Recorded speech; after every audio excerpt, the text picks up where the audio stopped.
Je suis ravi de vous retrouver à l'Institut du Monde Arabe. Il fait un temps sublime. Nous sommes au milieu du mois d'octobre. Vous découvrez derrière nous, bien évidemment, Notre-Dame et nos amis chroniqueurs. Nous allons parler de l'actualité culturelle. Et voici donc maintenant le sommaire.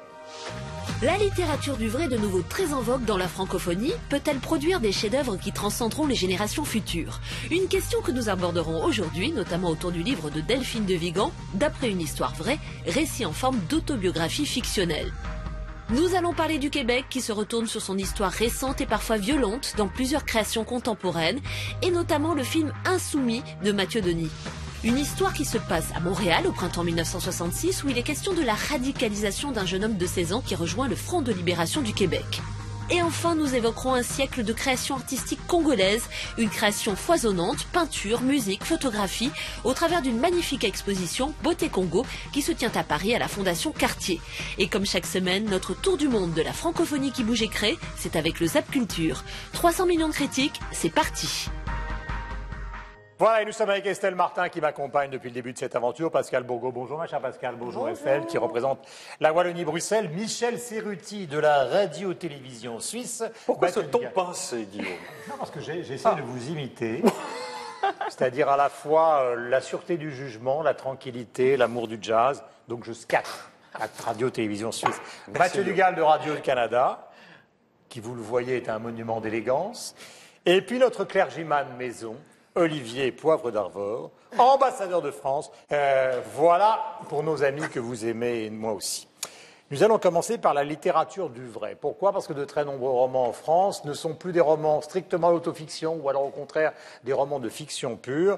Il y a une sorte de mélange qui est en train de se créer autour de cette littérature qu'on appelle la littérature de vrai. Peut-elle, cette littérature, produire des vrais chefs-d'œuvre? Eh bien, ce sont des questions qu'on se pose avec le nouveau livre de Delphine de Vigan qui s'appelle D'après une histoire vraie, qui est un récit en forme d'autobiographie mais fictionnelle, de Simon Liberati qui lui publie un livre sur la vie de sa compagne, Eva Ionesco, ou encore de Nathalie Reims avec Place Colette, roman d'amour, mais qui est autobiographique. Nous parlerons de ces livres et de leur éventuelle pérennité littéraire juste après ce sujet. Avec ce roman D'après une histoire vraie, Delphine de Vigan signe l'un des phénomènes de la rentrée littéraire. Un thriller haletant de 478 pages, un récit oppressant où se mêlent fiction et réalité. En un mois, 170 000 exemplaires ont été vendus, critiques par les lecteurs eux-mêmes. Moi, je trouve très simple, l'écriture très simple, très agréable à lire et vraiment très... non, moi j'adore, j'en ai lu déjà plusieurs. Enfin, elle parle toujours d'elle, quoi. Donc, au bout d'un moment, c'est toujours la même histoire, vue sous d'autres angles, mais bon. C'est quelqu'un d'authentique dans son écriture. Et il y a certainement beaucoup d'elle, beaucoup de personnel dans ce qu'elle écrit. Son précédent roman était personnel et autobiographique. 2011, Rien ne s'oppose à la nuit, le récit de la folie de sa mère et des secrets de famille. Un succès phénoménal, une surprise pour un roman douloureux et intime. 1 million de lecteurs. C'est en librairie que l'on explique le secret de cette réussite. On vibre, voilà, et c'est ce qui est le plus important pour moi. Et je veux dire, quand on a lu Rien ne s'oppose à la nuit, on n'en sort pas indemne. Forcément, ça nous fait réfléchir sur l'identité, sur sa vie, sur sa vie personnelle aussi. Jusqu'à l'âge de 40 ans, Delphine de Vigan partageait sa vie entre le monde de l'entreprise et l'écriture. Depuis 2007, elle vit de sa plume, de ses mots, de ses livres. Ce 8e roman est une nouvelle étape, dit la critique littéraire. Elle met la barre hyper haut, hein. C'est pas du tout, c'est pas une petite histoire, c'est pas une bluette, elle met la barre très très haut, et je trouve qu'elle s'en sort très bien, quoi. Elle retombe totalement sur ses pattes et elle réussit à nous captiver de bout en bout, donc c'est vraiment une réussite totale. Ce ne sont que louanges de la part du public et de la critique. Delphine de Vigan, d'après une histoire vraie, donc elle raconte, c'est publié aux éditions Jean-Claude Lattès, la difficulté pour elle d'écrire à nouveau après l'extraordinaire succès de son livre précédent. Et elle fait une rencontre d'un personnage, alors est-ce que c'est vrai, est-ce que c'est faux, qui la pousse vers la rédaction d'après une histoire vraie. Question à vous, Olivier, nous allons commencer par le clergyman, puisque vous avez les mains. Et un peu romancier aussi. Mais justement. Ouais. C'est pas nouveau ce phénomène-là, hein, quand même. Simplement, c'est vrai que il y avait dans la littérature classique une assez grande distinction entre le roman, et on racontait des histoires, et puis à un moment donné, l'auteur racontait ses mémoires. Le problème avec ces auteurs, c'est qu'ils ne pourront jamais raconter leurs mémoires parce qu'ils passent leur temps à le faire. Premier problème. Second problème, est-ce que ça intéresse complètement le public? Oui, parce qu'il a l'habitude de voir, notamment à la télévision, des gens qui exposent leur sujet, leur cas, la télé-réalité. Et dans le fond, cette espèce de littérature-réalité qui est aujourd'hui en train de faire florès a aujourd'hui un véritable public. C'est très français. Alors, vous ne trouverez pas ça du tout, parce que les anglo-saxons sont plus pudiques. En tout cas, vous trouverez ça très peu. En tout cas, il me semble, dans le monde anglo-saxon. Je sais que mon voisin québécois connaît bien ce monde, hein, puisque les Amériques, c'est chez toi. Mais c'est très français. Oui, ils écrivent leurs mémoires, ils séparent les genres. Ils écrivent des romans, et après, ils donnent des interviews, ils écrivent des mémoires. Après, le phénomène est à la fois nouveau, mais toujours, Rimbaud, d'une certaine manière, mettait ses tripes sur la table. Puis-je citer par exemple un livre célèbre en France qui est L'âge d'homme de Michel Léris. Bien sûr, absolument. Qui raconte j'ai 34 ans, je suis à la moitié de ma vie. Il commence à enchaîner sur son physique disgracieux, ses impossibilités sexuelles, l'amour qu'il a pour sa femme, etc. C'était de l'autofiction. Moi, je crois que au milieu du XXe siècle. Ça témoigne quand même d'une sorte de crise de l'imaginaire chez nous. Et dans le fond, on ne croit pas bien à l'idée qu'on puisse raconter des histoires. On ne sait pas bien ce que les anglo-saxons appellent to tell a story, raconter une histoire, qui n'est pas forcément soi. Et puis, il y a un imaginaire assez appauvri qui ressemble, dans le fond, à l'espèce de crise et de sentiment de défaitisme qui nous habite ici en France. Nous sommes à un moment de déclin, en tout cas sentimental, comme ça, psychologique. Et on se tourne vers soi et on se met sur la table pour se faire... Est-ce que ça veut dire que Delphine de Vigan, est-ce que ça veut dire que Simon Liberati, est-ce que ça veut dire que Nathalie Reims ne vous intéresse pas? Non, ça veut dire que, en tout cas, eux cherchent leur sujet au plus près d'eux-mêmes, que si c'est pas porté par une écriture qui est assez flamboyante, ce qu'est le cas de Liberati, ça peut être assez ennuyeux, en effet. Et que ça ne constitue pas, à mon avis, une œuvre, sauf, en effet, à ce qu'on aille vraiment vers l'autofiction. Ça, vous en avez parlé à travers le travail de Angot ou d'autres. Mais là, on est dans quelque chose de relativement intermédiaire qui, à mon avis, est assez passager. Je pense que ce qui fait la différence, justement, entre une œuvre qui va rester ou pas, mais là, c'est un truisme, là, mais c'est le génie. C'est ce qui va faire qu'on va s'intéresser à ces histoires-là. Il y a quelques bons exemples récents au Québec de livres qui ont bien fonctionné dans ce style-là. Je pense tout de suite à... il y a Nelly Arcan qui a quand même traversé. Dans Putain, dans Folle, elle s'intéresse, elle adopte vraiment ce style-là. Il faut rappeler que Nelly Arcan, donc une romancière qui avait comme profession la prostitution et qui malheureusement nous est décédée il y a quelques années. C'est ça, elle s'est suicidée. Et bon, c'est ça, elle raconte d'ailleurs son passé d'escorte, notamment dans Putain. Et plus récemment aussi, un des hits littéraires des dernières années au Québec, c'est une jeune auteure justement qui est morte très jeune, elle est morte à 24 ans, elle s'appelle Vicky Gendreau. Encore une fois, des histoires de sexe, parce qu'elle était danseuse nue à Val-d'Or. Alors, Val-d'Or, imaginez-vous, la ville minière du nord du Québec, avec une forte communauté autochtone. Donc, elle était danseuse nue là-bas. Elle a appris, à un moment donné, vraiment quelqu'un qui a vécu sex, drugs and rock and roll, elle a appris qu'elle était atteinte d'une tumeur au cerveau inopérable, et elle a écrit en fait l'histoire de sa vie dans un roman qui est absolument fabuleux. Là. C'est quelque chose qu'il faut lire.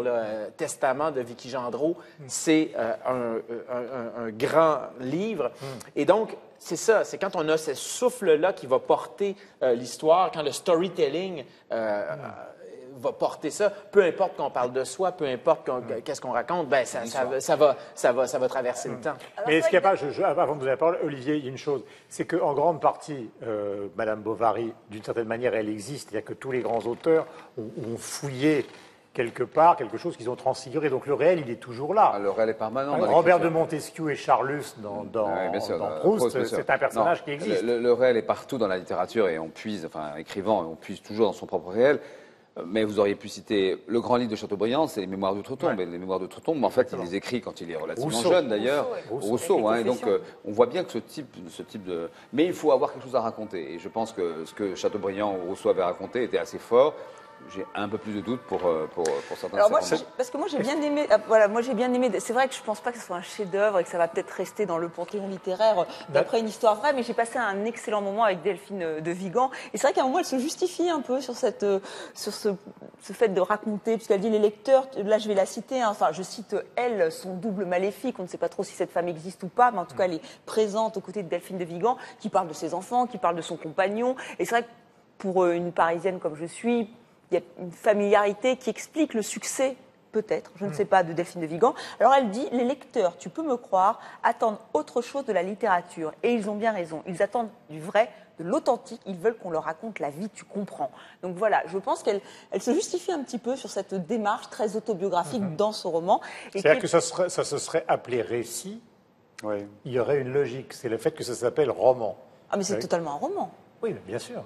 Mais il y a le jeu entre le vrai et le faux qui est permanent. Oui, elle cite tout le temps Stephen King, et c'est vrai que c'est très malin. Moi, je trouve que c'est... Alors, c'est peut-être pas effectivement un chef-d'œuvre, mais je trouve que c'est un roman très malin. On s'embarque dans cette qui a été très bien accueilli par la critique. Et voilà. Et puis moi, j'ai vu beaucoup. Alors, on avait parlé d'une lecture féminine, enfin d'une écriture féminine ou une écriture masculine. Et c'est. Alors, je ne sais pas votre avis d'homme sur cet ouvrage, mais je constate en tout cas que les lectrices aiment beaucoup ce livre, et j'en fais partie. Les lecteurs aussi, elle sait faire, elle sait raconter une histoire.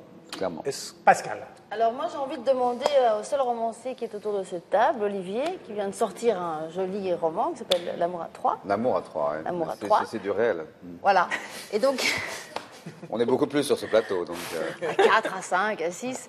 Non mais j'ai envie de te demander comment, comme auteur, comment est-ce qu'on décide à un moment donné de se raconter, puisque vous avez aussi écrit un livre sur votre fille. Voilà. Donc, comment est-ce qu'un auteur qui sait raconter des histoires, qui sait écrire des livres, décide à un moment donné de se raconter plus ou moins, et comment il dose quand ce n'est pas absolument une autobiographie ou l'autofiction, on dose les éléments de réel et de voilà. Quand on n'en peut plus, c'est-à-dire que dans le fond, surtout si on ne fait pas appel à un analyste, à un moment donné.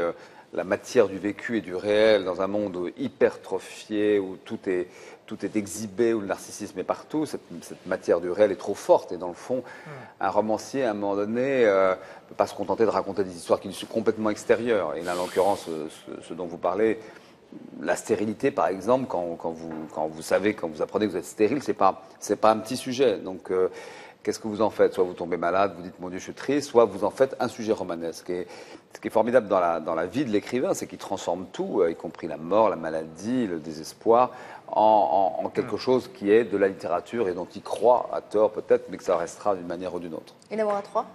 L'amour à trois, c'est juste un souvenir refoulé d'un premier amour qui était le mien, en l'occurrence, avec ma prof de philo quand j'étais en terminale et un camarade qui était un garçon. Donc on était trois et on a vécu 1 an et demi ensemble. Michel. Pour revenir à la question que vous posiez tout à l'heure, à savoir qu'est-ce qui fait finalement qu'un livre comme celui-ci, ceux-ci qui sont autobiographiques, auront une véritable pertinence historique, je ne sais pas si c'est le temps qui fera ça, parce que ouais, je suis d'accord avec toi, Olivier. Cette littérature, elle existe, elle a tout le temps existé.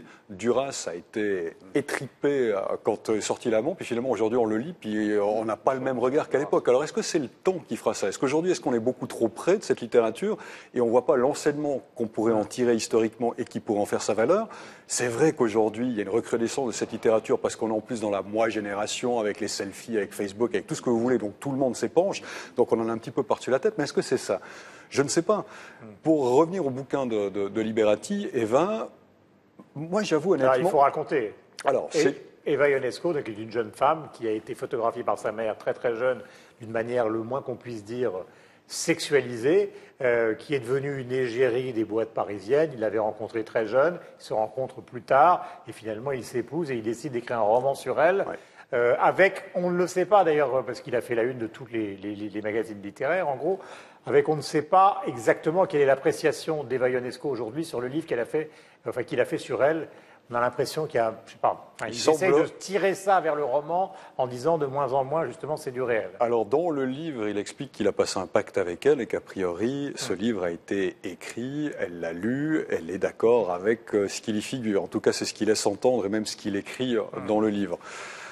Je vous avoue très franchement que je connaissais un tout petit peu l'histoire d'Eva Ionesco. Je vous avoue aussi tous très franchement que je m'en fous un tout petit peu de savoir si c'est une histoire réelle ou pas. Moi, ça n'a pas été véritablement ça qui m'a intéressé dans le bouquin. Je trouve que les 100 premières pages du bouquin de Liberati sont absolument brillantes. Olivier, tu disais le style est flamboyant. C'est vrai que c'est le cas. C'est vrai qu'il met ses tripes sur la table. C'est vrai qu'il raconte cette histoire, il raconte cette rencontre, il raconte son introspection. Enfin, vraiment, c'est universel. Ça dépasse l'histoire personnelle, quand même c'en est une, que ce soit autobiographique, fictionnel ou pas. Le reste du livre, ensuite, est beaucoup plus inégal, je trouve, quand il devient un tout petit peu plus investigateur pour essayer d'expliquer quel était le passé, quelle photo, quel moment historique, où se trouvait Eva, pourquoi si. Là, j'avoue qu'on s'ennuie un tout petit peu et qu'on peine justement à trouver cette universalité qui nous touche en tant que lecteur dans cette histoire-là. Mais encore une fois, est-ce que dans 30 ans ou 40 ans ou 50 ans, quand on relira ce livre, est-ce qu'il aura un enseignement, il aura grandi, il nous parlera autrement que simplement comme étant un témoin du réel, même avec pas mal de romances, comme on peut l'appréhender aujourd'hui? Je ne sais pas, pour moi c'est la question que je me pose face à cette littérature. Juste parce que c'est vrai que Eva Ionesco, comme je pense à Christophe Boltanski et Lacache, où il raconte sa famille, sa tribu, c'est vraiment des personnages tellement romanesques qu'on en oublie que ce sont des personnages vivants presque. Ils dépassent, on n'y croirait presque pas.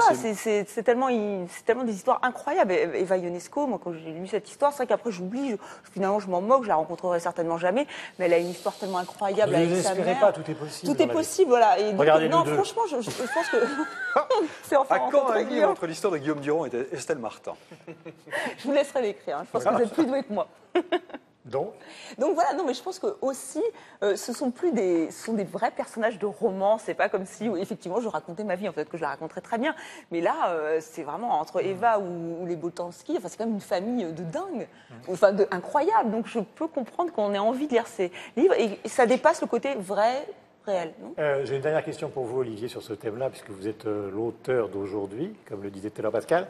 Est-ce que finalement la réponse personnelle n'est pas une réponse à la masse médiatisation du monde? C'est-à-dire qu'au fond, comme on est englué dans de gigantesques fictions, qui sont les fictions du cinéma, qui racontent l'histoire du monde actuel, tout le monde lève la main en disant « mais moi aussi j'ai une histoire, et donc Je partage tout à fait ce point de vue. Je crois qu'on est vraiment, y compris écrivain, et on est d'autant plus vulnérable, on est écrivain qu'on est un peu en dehors de tout ce monde, on est tout seul.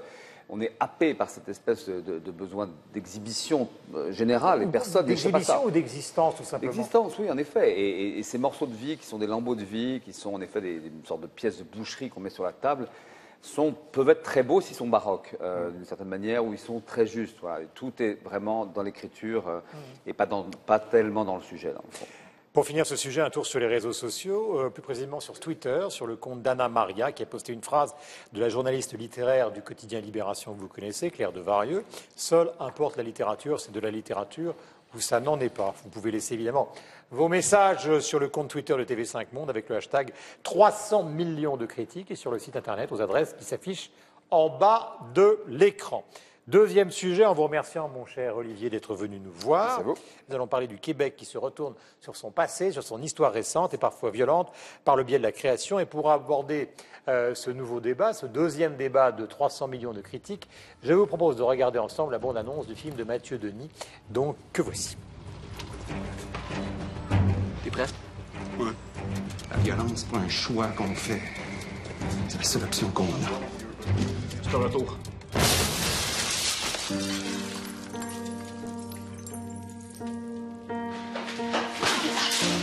Connais-tu ça, la MLP? Mouvement de Libération Populaire? Je pense, ouais. J'ai lu ton journal. J'ai trouvé ça vraiment intéressant. Il y a un atelier du MLP demain soir. Tu viendras?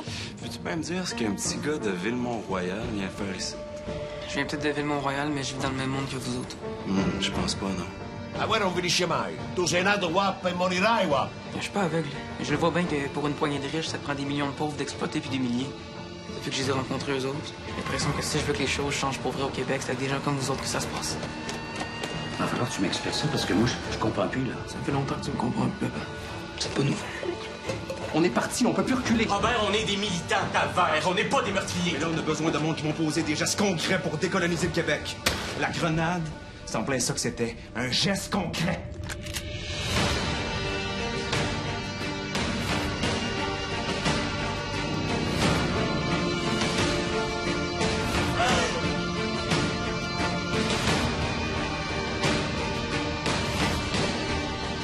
gens commencent à comprendre que ça mène à rien, la politique. Faites attention à vous autres. Je veux juste savoir où est-ce que tu t'en vas. Mais toutes tes affaires! Je leur montre pas que ça me tient à cœur. Pour eux autres, je vais toujours rester le petit bourgeois de l'île Mont-Royal. Cette guerre, là, on la fait jusqu'au bout. On la fait pas partout. Choisis ton camp. Bonjour Yves. Bonjour Yves Guillaume. Bigot, donc, qui est le patron de TV5 Monde et qu'on accueille évidemment comme chroniqueur. Mathieu, c'est évidemment vous qui allez commencer parce qu'il faut quand même réexpliquer à tous nos amis qui nous regardent, dans le monde entier, 300 millions de critiques, ce qui s'est passé dans votre beau pays à cette époque. Bien, il faut dire que les années 60, c'est l'essor d'un Québec moderne. Hein. On sait que c'est la Révolution tranquille avec l'élection de Jean Lesage, la mort aussi de Maurice Duplessis, hein, qui était un premier ministre extrêmement obscurantiste, très proche de l'Église catholique, quelqu'un qui menait vraiment, d'ailleurs son surnom c'était le Cheuf, C-H-E-U-F, parce qu'il prononçait comme ça. Et donc, dans les années 60, la montée du nationalisme au Québec s'est accompagnée, comme c'était le cas dans bien des endroits dans le monde, de mouvements très violents. Le FLQ, le Front de libération du Québec, qui a marqué évidemment l'histoire avec... ça a culminé en 1970 avec... Donc c'est l'histoire du scénario du film, ça? Bien, non, c'est-à-dire que le film de Mathieu Denis s'intéresse pas aux événements d'octobre, hein, parce que octobre, c'était, imaginez, on avait séquestré, on avait enlevé un ministre québécois, un diplomate aussi britannique, ça s'est soldé par la mort de Pierre Laporte, ce ministre québécois. Et donc, Mathieu Denis, dans son film, s'intéresse à la montée du nationalisme par le truchement d'un jeune homme qui a 16 ans, il est d'origine italienne. Son grand frère est devenu, et là on parlait d'autofiction, son grand frère qui est dans le film est devenu plus tard recteur de l'Université du Québec à Montréal. Et donc lui, ce jeune-là, le jeune Corbeau, est pris dans cet engrenage parce que là c'est l'adolescence, mais là c'est lié à l'émergence du mouvement nationaliste.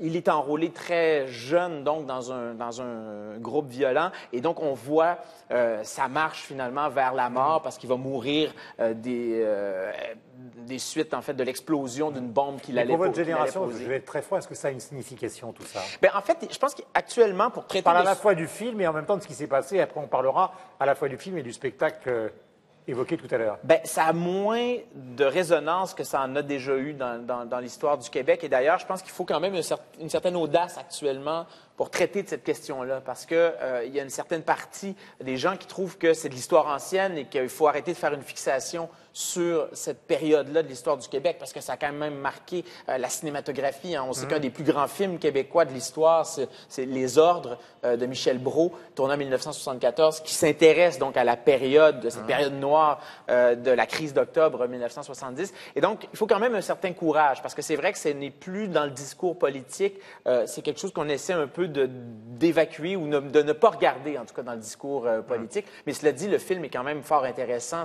C'est bien de voir cette histoire-là et surtout de raconter de la manière dont Mathieu le fait. Qui a vu le film? L'histoire du romantisme révolutionnaire qu'on a connu ici en Europe, aussi bien la bande Abadère que Régis Debray, Pierre Goldman en Amérique du Sud ou à Cuba.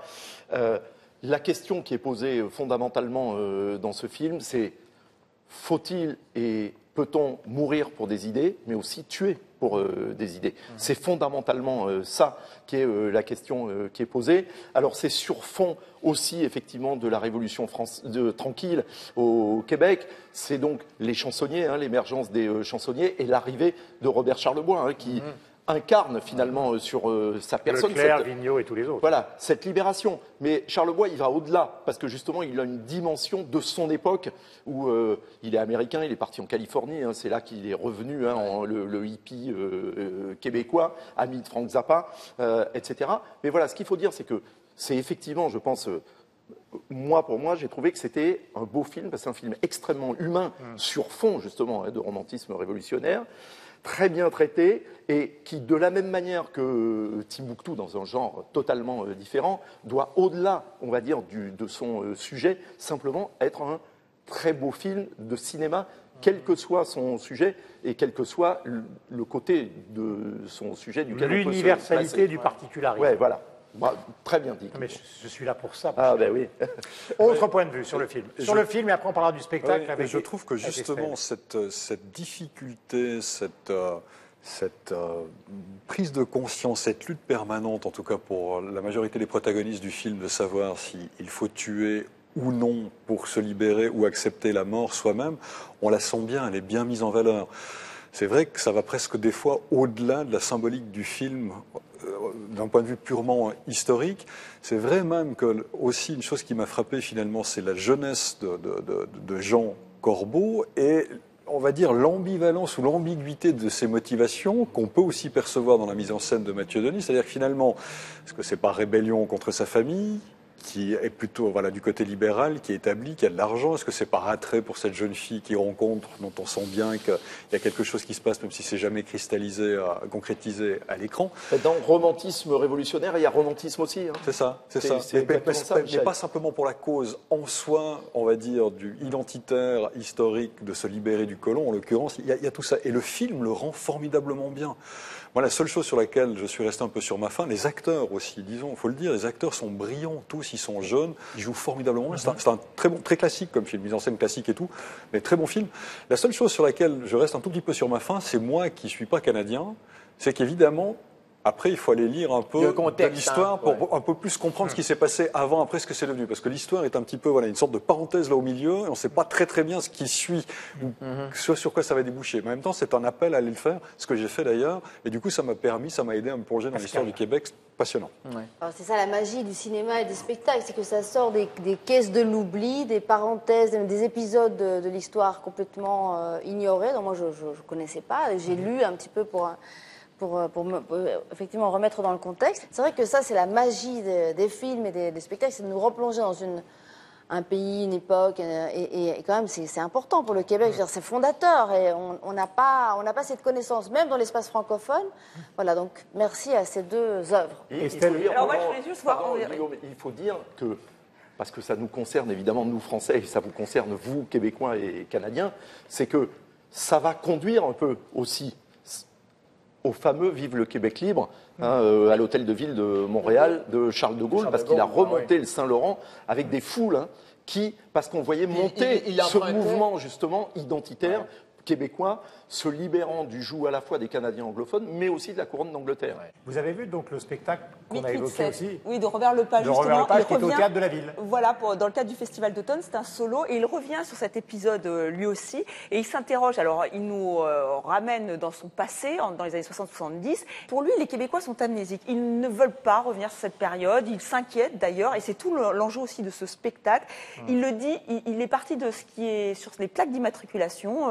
Je me souviens, la devise du Québec, mais je me souviens de quoi? Et pour lui, les Québécois ne se souviennent pas. Et donc, il nous raconte, et d'ailleurs, il revient sur Vive le Québec libre avec De Gaulle, il retrace aussi la mort de ce ministre, et c'est vraiment une leçon d'histoire avec tout le talent magique. Moi, je trouve que Robert Lepage est toujours magique dans ses spectacles. Là, il a reconstitué une sorte de maquette de cet immeuble où il vivait, et un immeuble qui correspond à la société québécoise. Et c'est incroyable comment nous, Français, on redécouvert cette page d'histoire. Et ce qui est peut-être rassurant, c'est de voir que Mathieu Denis n'a que 38 ans et que lui aussi, il s'intéresse à cette page d'histoire. Alors peut-être que ça va revenir et que... Et c'est en ce sens que je trouve que c'est audacieux, parce que de prendre ce pari-là, parce que c'est vrai que c'est une période dont on ne parle presque plus. Le Parti québécois qui a porté ce mouvement-là depuis les débuts avec le RIN, mais c'est un parti qui n'a jamais été au pouvoir, vit quand même une certaine crise interne actuellement. Il faut dire qu'il y a une crise du nationalisme là, actuellement au Québec, et donc de s'intéresser à ça, ça prend de l'audace. J'aimerais beaucoup voir le spectacle de Robert Lepage, parce que Robert Lepage, justement, comme vous l'avez dit, a vécu cette espèce de dissension-là. Il faut dire aussi qu'il a grandi à Québec. Il parle de la rue Murray, d'ailleurs, où il était à Québec dans ce spectacle-là. Et Québec est une anomalie. En fait, il y a un mystère Québec électoral au Québec parce que c'est une ville qui vote très conservateur. Et bref, il y a plein de choses qui s'entrechoquent, en tout cas, quand on va regarder là, ce passé du Québec. Et il raconte cette lutte entre francophones et anglophones, la lutte des classes, la lutte sociale avec son père qui est chauffeur de taxi. C'est tout un hommage au Québec, à la famille. C'est vraiment un très beau spectacle. Voilà, film de Mathieu Denis, spectacle de Robert Lepage. Pour clore ce débat, un détour sur les réseaux sociaux avec un tweet de Stéphane sur le film Insoumis, ou Corbeau, puisque c'est le titre sous lequel il est sorti au Canada. Film passionnant, selon lui, qui explore un pan méconnu de l'histoire d'un Québec en rébellion. Vous laissez vos messages, vous le savez, sur le compte Twitter de TV5 Monde avec le hashtag 300 millions de critiques et sur le site internet aux adresses que vous avez donc au bas de l'écran. La culture ou un siècle de culture dans ce magnifique pays qui est le Congo, ce sera le thème de notre dernier débat. Mon cher Yves, à bientôt, c'est-à-dire en gros à la semaine prochaine. Mais tout de suite, notre zap culturel que vous retrouvez toutes les semaines grâce à ma voisine Estelle Martin et son inséparable acolyte, donc Aurore Martin-Marty. Est-ce qu'il y a des francophones ici? Ils sont tous dans le coin. Ils sont... Je suis pas un cowboy, mais j'aime ça prétendre que je le suis. Pas de chansons traduites, ces chansons françaises, Lisa Leblanc les chante en français. Le mythique Madison Square Garden est sold out et le public visiblement connaisseur. Hier soir, c'est un peu chez lui que Stromae a joué, tant les spectateurs étaient acquis à sa cause. Bonsoir.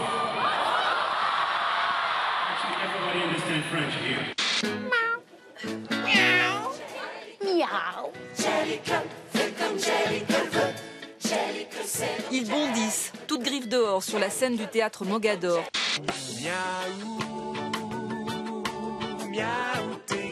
Miaouz, glurk, zingouingouin. Le dernier album de Gaëtan est rempli de mots qui sonnent bien.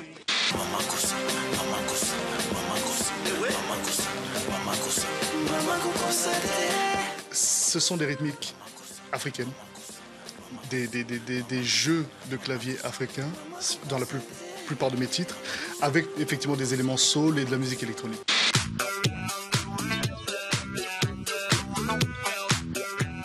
Le son Daft Punk a un look, à contre-courant d'une société obsédée par le paraître. Thomas et Guiman orchestrent chacune de leurs apparitions en robot. C'est le pape du pop art, le dandy du XXe siècle. Et au premier coup d'œil, on reconnaît un Warhol. Mao, Jackie Kennedy, Marilyn. Aujourd'hui encore, il est un artiste culte et une icône absolue dans l'imaginaire des artistes du monde entier. J'étais impressionné, en tout cas très touché de cette espèce de sympathie, amour, ou je ne sais pas, ou amitié que tant de gens me portent. Une carrière hors norme, c'est ce qu'on retiendra de Chantal Akerman. Jeanne Dillman, 23 quai du Commerce, 1080 Bruxelles. C'est ce film qui lancera sa carrière internationale en 1975. Je pense que le mot carrière n'est pas adéquat à ma vie. Parce que quand tu as une carrière, tu as un plan. Et que j'ai toujours fait que ce qui me plaisait. Et déboussolé par la nouvelle, tu peux comprendre quand même. Je comprends pas comment vous faites. On fait avec Caro. Voilà comment on fait. En définitive, c'est les parents qui font ce qu'ils peuvent et qui s'en sortent au maximum de leurs possibilités. Coup de froid sur le polar nordique. Henning Mankell est mort. Et cette fois, c'est sûr, le commissaire Kurt Wallander, son personnage culte, ne reviendra plus. Une grande clameur s'élève des marches de la collégiale Sainte-Vaudrue, lancée par 500 chanteurs, accompagnés de 50 accordéons. Ce chant vibre comme un appel au retour du compositeur montois, Roland de Lassus. Thierry Lafronde, L'île aux enfants. L'an dernier, 30 000 personnes ont acheté des programmes en téléchargement définitif sur ina.fr. Si l'offre illimitée séduit suffisamment d'abonnés, les bénéfices serviront à financer la sauvegarde des archives télé. Je suis le Robert Houdini de la télévision. Il y avait Estelle Martin. Paf! Tout d'un coup, Lise Lauretian. Comment ça va? Très bien. Estelle, vous n'avez pas disparu. Non. Voilà, vous êtes là.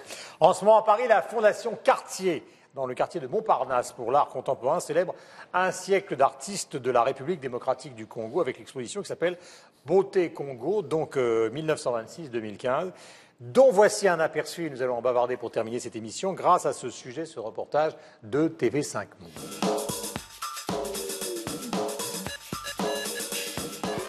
presque entendre la musique s'échapper des tableaux de J.P. Mika. Cet artiste saisit l'ambiance survoltée de la jeunesse congolaise. Il reste son principal modèle, même si Barack Obama s'invite sur cette œuvre. Des œuvres peintes sur des tissus colorés, aussi colorés que sa veste. Chez lui, tout est dans le détail. Il y a le goût des couleurs, il y a la joie, il y a l'ambiance. Vraiment, il y a beaucoup de jeunes qui sont basés beaucoup dans l'ambiance, quoi. Dans l'ambiance, et puis la mode tout le temps. Vraiment, c'est ça que ça nous inspire beaucoup, quoi. À 35 ans, J.P. Mika est le plus jeune des peintres populaires, un courant né dans les années 70 à Kinshasa. Les Papa Moké, Chéri Chérin, Chéri Samba ont commencé en peignant des enseignes publicitaires. Leur toile mêle images et textes, souvent politiques, toujours humoristiques. C'est Chéri Samba qui a imposé l'adjectif populaire, préféré à naïf, jugé trop réducteur. Dans le naïf, c'est comme quelque chose de ramassé comme cela dans la rue, qui n'a pas, qui n'est pas réfléchi. Alors qu'au contraire, moi je sais que tout ce que nous faisons là, c'est bien réfléchi. Avant les peintres populaires, il y a eu les précurseurs, Albert et Antoinette Loubaki, Gilles Antendo. Ils signent les premières œuvres sur papier. Ces aquarelles datent de 1926. Ce quotidien rupestre contraste avec les photographies urbaines de Kiripi Katembo.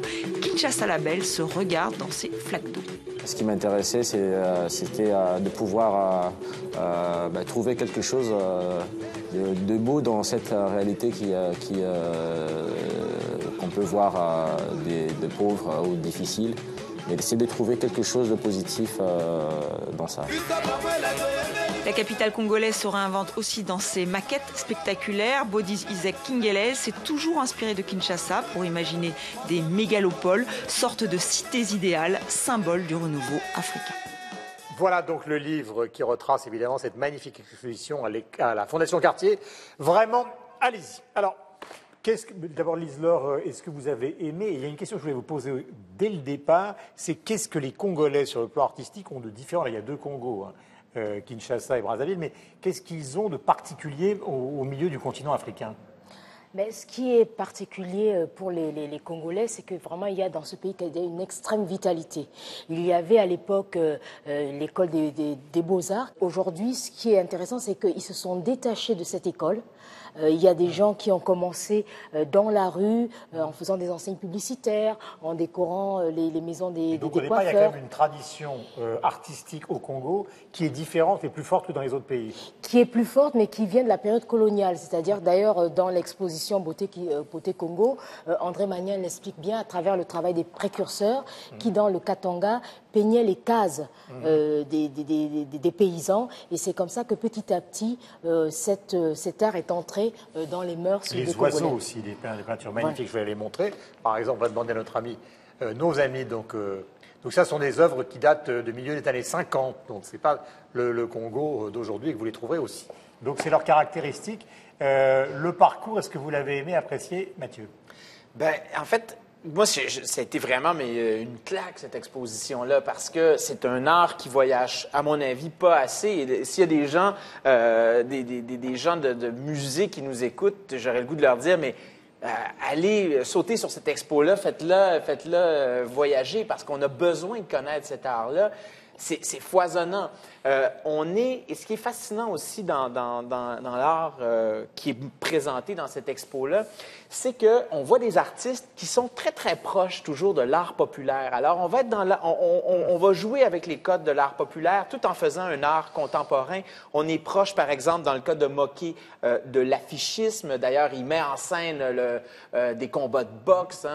On a des maquettes qui sont hallucinante. On est dans l'art naïf. Et d'ailleurs, quand je suis passé à l'expo, c'était vraiment très drôle parce qu'il y avait beaucoup d'enfants et les enfants étaient vraiment joyeux. Ils voulaient s'approprier l'art. Alors, on est dans quelque chose qui est très ludique, qui parle aux jeunes. Bref, c'est foisonnant. Vraiment, là, une belle découverte que cette expo-là. Il y a Chéri Samba, qui est un artiste qui est maintenant connu dans le monde entier. Chéri Chérin, donc, je vous le montre parce que c'est évidemment un grand tableau qui est à peu près 2 mètres de large sur les fameux sapeurs congolais, que tout le monde connaît. Votre opinion à tous les trois, Estelle? Moi, ce qui juste me dérange un tout petit peu, c'est que j'ai trouvé que les anciens, Chéri Samba, Chéri Chérin, ont une dimension plus politique dans leurs œuvres. Ils parlent des enfants soldats, ou alors il y a toujours une dimension assez cynique, assez, ils se moquent. Alors c'est pas non plus totalement affiché, mais même Chéri Samba, il l'a dit. De toute façon, il veut dire que c'est de l'art populaire et pas de l'art naïf, parce qu'il trouvait que les blancs, ils avaient un peu tendance à cataloguer ça dans l'art naïf, alors que Mika, c'est plus comment dire, je vais pas dire plus, mais c'est moins, en tout cas, c'est moins engagé politiquement. Et ça voilà, on a l'impression que la jeunesse congolaise est peut-être moins, je sais pas, Lise-Laure, si vous êtes d'accord avec moi, mais voilà, moins investie politiquement. Non, je suis d'accord parce que justement, ça a fait beaucoup débat. Certains disaient qu'est-ce qui est de l'art naïf et qu'est-ce qui est de l'art de l'aéroport. Ces tableaux qu'on voit partout. Mais c'est intéressant parce que ces jeunes aujourd'hui qui ne sortent pas des écoles, ils veulent se démarquer, ils veulent aussi exister. Donc ils ont d'ailleurs créé un collectif qui s'appelle ESA Possible. C'est-à-dire en lingala, ça veut dire c'est possible. C'est-à-dire tu as un papier, tu as un crayon, mais tu n'as pas été à l'école, tu veux faire de l'art, mais commence. Tu as des bouteilles et tout, commence à faire quelque chose. Mais c'est vrai que ça ne ressemble pas à ce que faisaient les pionniers comme Chéri Samba ou Moké. Mais je crois, Estelle, qu'un des interlocuteurs du sujet qu'on vient de voir, qui est un photographe, malheureusement nous a quittés. Oui, un grand photographe que Lise-Laure connaît aussi. C'est vrai qu'il fait des photos incroyables. On les a vues dans le sujet des Kin Label, Kin La Poubelle. Vous savez, c'est maintenant, c'est souvent. C'est Kiripi Katembo, voilà. Et il est mort du paludisme. Et c'est vrai que moi, quand je l'ai rencontré, il m'expliquait qu'il avait envie de montrer une autre dimension de sa vie, une dimension beaucoup plus poétique. Et c'est vrai que c'est malheureux. Il avait 36 ans seulement. Et on voit les ravages du paludisme qui font que cet artiste, malheureusement, a disparu. Une autre œuvre de 1975, donc de Moké, que voici. Évidemment, aller à la Fondation Cartier, c'est pas très loin de nous, d'ailleurs, derrière, pour voir cette exposition Beauté Congo 1926-2015. Sherlock Holmes, avec votre veste à carreaux. Ce qui a peut-être changé, c'est une interprétation tout à fait personnelle, mais le fait que certains artistes étaient plus engagés dans leurs œuvres à une époque reflète peut-être aussi la croyance ou l'espoir à un moment donné qu'on allait pouvoir faire changer certaines choses. Et peut-être aujourd'hui, si ces artistes, nouvelle génération encore plus jeunes, ne le font pas, c'est peut-être parce qu'ils ont l'impression qu'ils ne peuvent plus rien changer. Ils sont plus dans une expression, on va dire, qui est artistique et qui est moins engagée politiquement quand on voit l'impasse dans laquelle se situe aujourd'hui économiquement. Les jeunes artistes, c'est un petit peu ça. Au-delà de l'Afrique. C'est juste ou rarement. Et ce qui m'a, alors juste une chose, indépendamment effectivement du rez-de-chaussée avec des artistes populaires ou jeunes, c'est foisonnant, ça, on l'a dit. Et en plus il y a la musique, il y a des endroits où il y a de la musique également qui est diffusée, donc on a véritablement l'impression de se plonger dans une ambiance qui va au-delà de la peinture. Il y a tous les sens qui sont mis en éveil. Et puis à l'étage inférieur, il y a les pionniers. Les œuvres de Mwenge Kiwanga, par exemple, ou Pilipili Boulongoy, ou encore Modé Muntu, moi, c'est des choses que j'avais rarement vues. Et ce qui m'a frappé, c'est qu'il y a des peintures qui datent des années 50, 60, comme ça. Moi, j'ai l'impression de retrouver les racines de Keith Haring. C'est impressionnant. C'est des choses que je n'avais pas vues, dont je n'avais pas connaissance. Et ça nous fait regarder ces œuvres-là, et peut-être aussi une certaine évolution occidentale, pour autant qu'il y ait eu les croisements, d'un autre œil, quoi. Pascal. Alors moi, c'est une exposition qui m'a énormément touchée puisque la rétrospective commence en 1920. À l'époque, 1920, le Congo était propriété du roi des Belges. Et donc, la dimension politique, ce qui est très intéressant, c'est que c'est à la fois critique sur la politique interne, mais aussi extrêmement critique à l'égard des colons belges. Je sais de quoi je parle. Mes grands-parents étaient des colons. On a tous en Belgique de la famille qui a à un moment donné travaillé. Voilà. Donc, je vais donner deux exemples pour ne pas redire ce qui a été dit ici, mais deux exemples de tableaux qui sont, à mon avis, extrêmement parlants et qui sont extrêmement touchants. Un premier, c'est de Chéri Samba. C'est 3 portraits. Il y a Nelson Mandela, Barack Obama et au milieu Lumumba. Et derrière, un papier peint qui est absolument atroce, parce que ce sont des dents.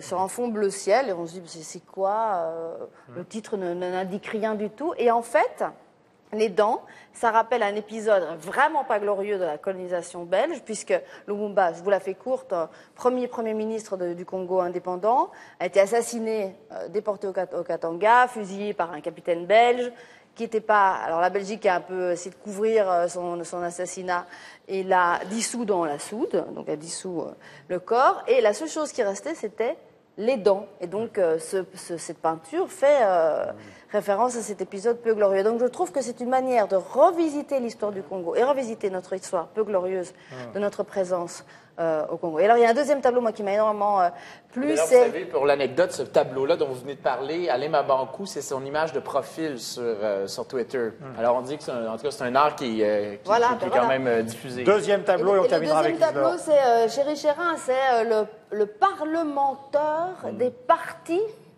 pourritiques. Extraordinaire, qui est évidemment une satire. Alors il y a une assemblée d'animaux qui s'écoutent et qui ne s'écoutent pas, qui crient avec un singe au milieu. Enfin bon, évidemment c'est une parodie de la démocratie congolaise qui est voilà. On peut l'avoir même au-delà du Congo. Et du régime, voilà. Et c'est ce que j'allais dire, ça peut être étendu au reste de l'Afrique. Et moi, j'adore quand les artistes sont engagés, évidemment, et quand ils sont africains. Alors là, c'est vraiment le grand coup de cœur. Beauté Congo 1926-2015, Congo Kitoko, donc Fondation Cartier pour l'art contemporain. Vous vouliez ajouter quelque chose, Lise-Laure? Mais juste dire que le travail quand même d'André Magnin est quand même salutaire parce que c'est quand même, il y a beaucoup de choses qui ont été dites, mais c'est surtout que ça donne la possibilité à ces artistes de pouvoir s'exprimer parce que je pense qu'aujourd'hui, quand on regarde le Congo d'aujourd'hui, à part la politique, grâce à André Magnin, ils peuvent exister. Moi, le seul petit reproche que j'avais dans cette exposition, c'était qu'il n'a pas montré les artistes plasticiens parce qu'il y avait une exposition qui avait été faite à Bruxelles en 2007 qui s'appelait exposition Yambi dans le cadre de Yambi et là où on montrait également la création artistique contemporaine. Et je trouve qu'il n'y a pas assez d'artistes qui font de l'abstrait. Voilà. Et il faudrait mettre aussi au crédit de la Fondation Cartier d'avoir créé une page sur SoundCloud et d'avoir mis de la musique congolaise qui représente les époques que couvre l'exposition également. Alors on peut mettre cette exposition-là en musique sur Internet, sur leur SoundCloud. C'est une bonne idée. Qu'est-ce qu'on est... C'est fou ce qu'on dit des choses, hein, c'est incroyable. 300 millions de critiques sur une émission irremplaçable. Vous êtes magnifique. Parce que nous, finalement... Non, mais ce n'est pas... On pourrait faire l'émission tout seul. Alors, les réseaux sociaux. C'est un message du compte Instagram de la Fondation Cartier qui a reçu la visite pour l'Expo Beauté Congo d'un célèbre Congolais dont nous parlions la semaine dernière, bien évidemment Alain Mabankou. Vous pourrez aussi laisser un avis numérique sur cette émission, laissez-nous vos tweets et vos messages sur le compte Twitter de TV5 Monde avec le hashtag 300 millions de critiques et sur le site internet. Les adresses s'affichent en bas de l'écran. Je parle trop vite, c'est mon défaut. Lise-Laure, votre coup de cœur. C'est un documentaire qui s'appelle Pieds nus, qui fait donc 52 minutes, qui a été écrit par un Italien qui s'appelle Christian Carmosini et qui revient un peu sur l'actualité de ces derniers jours, le Burkina Faso. Il nous explique comment les Burkinabés à l'époque avaient chassé Blaise Compaoré, comment le régime de transition s'était installé. Donc tout ça en toile de fond, Sankara. Donc c'est un documentaire qui est palpitant. Mathieu. François Blais, Kataoni, un auteur de Québec qui se prend pas la tête. C'est un auteur qui est très en vue. C'est un recueil de nouvelles. C'est très drôle. Moi, j'ai beaucoup aimé découvrir la BD, par exemple, avec Gottlieb, lire ses éditos également dans Fluide glacial. Et j'ai retrouvé un peu cet humour-là dans des nouvelles. Ça parle du métier d'écrivain. On a, par exemple, un écrivain qui commence à faire une fixation sur le nombre de mots qu'il y a dans son roman. Et il voit qu'il y a un métier, en fait, il y a quelqu'un qui s'annonce comme un compteur de mots. Et donc, il lui donne le contrat de compter les mots de son roman. C'est une seule des nouvelles, mais on est vraiment dans une réflexion fine et drôle sur le métier d'écrivain. Ça vient de sortir, un auteur de Québec, François Blais. Très, très chouette petit recueil de nouvelles. Estelle Martin. Mon coup de cœur est congolais, et oui encore, mais ils sont trop bons en musique, les Congolais, avec un groupe extraordinaire, Mbongwana Star. Ils ont sorti un premier album qui est furieux, qui est psychédélique, qui mêle électro et rythmes africains, avec aussi des voix qui sont envoûtantes. En fait, ce sont deux anciens du staff Banda Bilili, que vous connaissez certainement, qui ont donc fait ce groupe, reconstitué ce groupe. Leur premier album, c'est From Kinshasa. Vous m'en direz des nouvelles. Je sais que Mathieu est fan, et moi, j'adore ça. Voilà, mais alors vous allez vous laisser happer. Il faut aimer les rythmes assez violents. Oui, c'est assez violent. Électronique et ça bûche, comme on dit au Québec. Michel.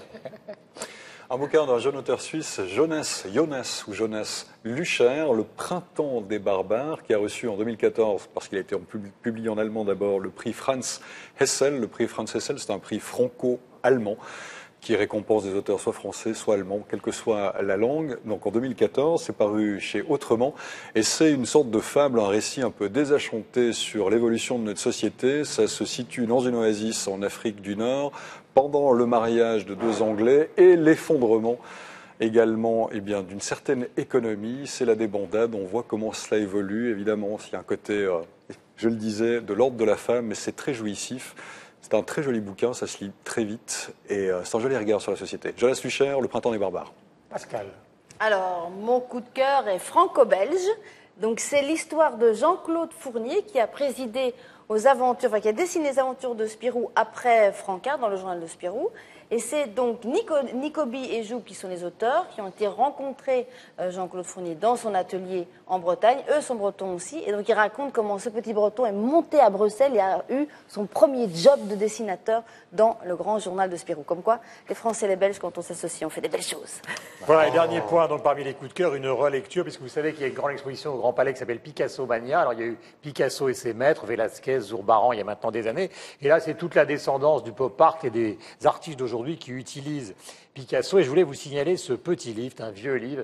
J'adore aller chez les bouquinistes, c'est chez Stock. Fernande Olivier, ça a été la première maîtresse de Picasso quand il est arrivé à Paris. Ils avaient à peine 20 ans tous les deux.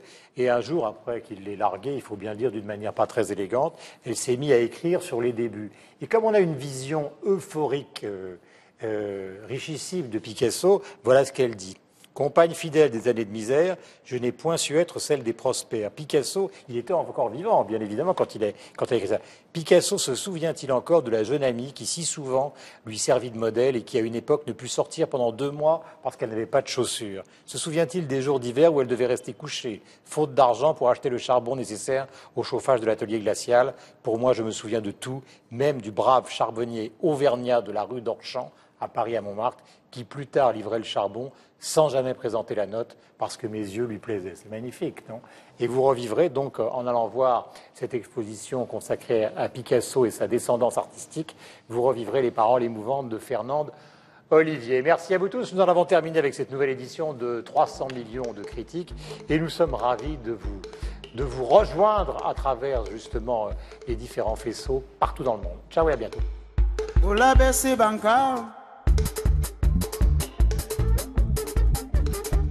Ulabesi mumbele, ulabesi ngalieme, ulabesi serebao.